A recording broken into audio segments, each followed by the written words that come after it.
प्रायः हम ऐसा सुनते हैं कि हिस्ट्री जाग्राफी बड़ी बेवफा, रात भर पढ़ा और सुबह को सफ़ा।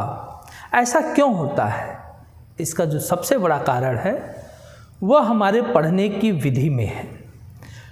इतिहास और भूगोल एक ऐसे विषय हैं जिन्हें हमको क्रमबद्ध तरीके से और उनकी घटनाओं से जोड़ते हुए अगर हम पढ़ें रुचि के साथ, कहानी के रूप में, तो उसे याद करने में हमें आसानी होगी और हमारे जो परीक्षा में अंक आएंगे वो बेहतर होंगे। मैं कुछ आपको उदाहरण इतिहास किस तरह पढ़ें इसके संबंध में देना चाहूँगा। वस्तुतः सबसे पहले प्रश्न उठता है कि इतिहास पढ़े ही क्यों?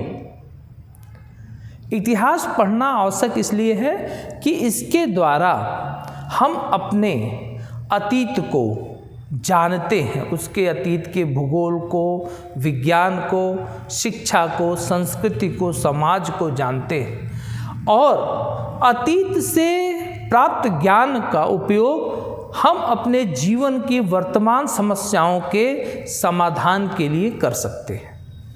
जैसे एक छोटा सा उदाहरण आपको मैं देना चाहूँगा कि अगर हम देखें कि अफ़गानिस्तान में रूस की सेनाएं फेल हुई और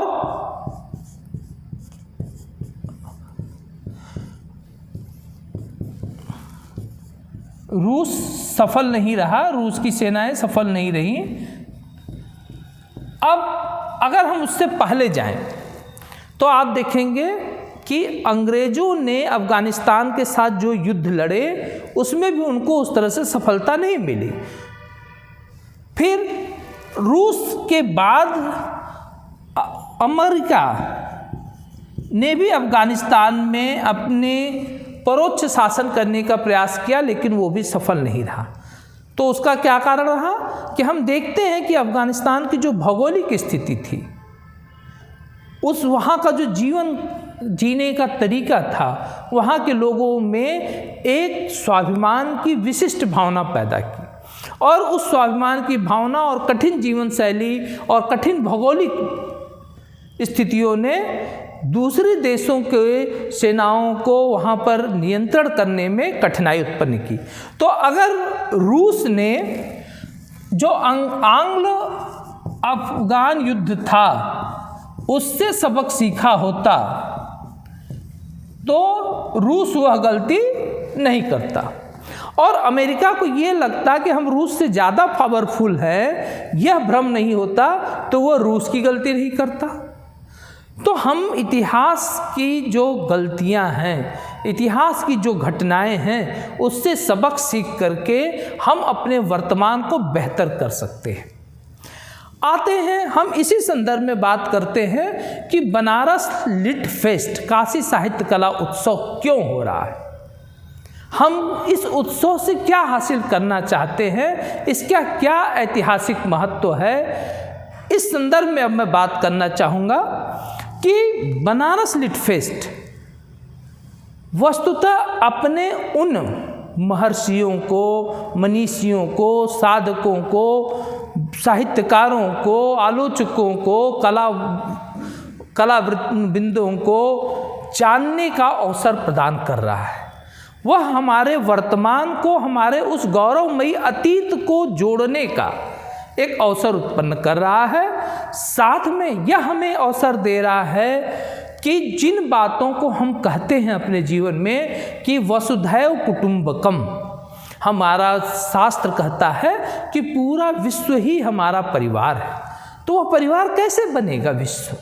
जबकि हम देखते हैं कि मुस्लिम धर्म की, जो मुस्लिम धर्म से शासित देश हैं, उनकी अलग शासन पद्धति है, उनका एक अलग सोचने का तरीका है। ईसाई धर्म से जो शासित देश हैं, उनके वो विकसित देश, उनका अलग सोचने का तरीका है। भारत जैसे देश के सोचने का तरीका अलग है। तो ये कैसे हो सकता है कि हम विश्व बंधुत्व की बात को साकार करें? इसी पर हमने सोचा, विचारा, जाना, अपने जो हमारे संरक्षक हैं उनसे बात किया और उसका निष्कर्ष निकला कि क्यों न हम इस बार बनारस लिट फेस्ट या काशी साहित्य कला उत्सव में एक विषय रखें, विश्व एकत्व का मूल। वो कौन सी चीज़ें हो सकती हैं जिससे ये विश्व सभ्यता के स्तर पर, भावनाओं के स्तर पर, देखिए बाहरी चीज़ों के हम नहीं कहते कि पूरा विश्व एक हो सकता है, भौतिक संसाधनों के स्तर पर हर देश के अलग अलग भौतिक संसाधन हैं। हम अगर यूनिफिकेशन की बात करेंगे, एकीकरण की बात करेंगे तो वो संभव नहीं हो सकता, लेकिन भावनाओं के स्तर पर हम एक हो सकते हैं।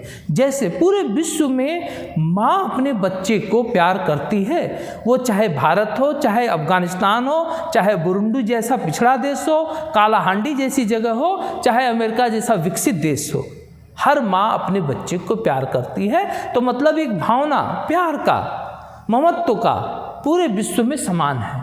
तो ऐसे ही हमारे जो मनीषी हैं, हमारे जो विद्वान हैं, वो उन मूल्यों को ढूंढेंगे जिससे पूरे विश्व को एक किया जा सके और विश्व एकत्व को स्थापित किया जा सके। और यह शिक्षा हमें मिलेगी कहाँ से? हमारे उस ऐतिहासिक परिदृश्य से, ऐतिहासिक ज्ञान से, जब हमारे विश्व के महान लोग, जो विद्वान लोग थे, दार्शनिक लोग थे, जिन्होंने यह परिकल्पना दी। तो आइए मित्रों, हम सम्मिलित होते हैं बनारस लिट फेस्ट काशी साहित्य कला उत्सव में और सुनते हैं बड़े बड़े विद्वानों, गीतांजलि श्री, बुकर पुरस्कार विजेता अरुण कमल, आलोक धनवा, बड़े जो पत्रकार हैं उसमें ओम थानवी, राहुल देव, बड़े जो आज के समाजकर्मी हैं बद्री नारायण जी, ऐसे तमाम विद्वानों को हमें सुनने को मिलेगा, जानने को मिलेगा और उनकी रचनाओं को पढ़ने को मिलेगा।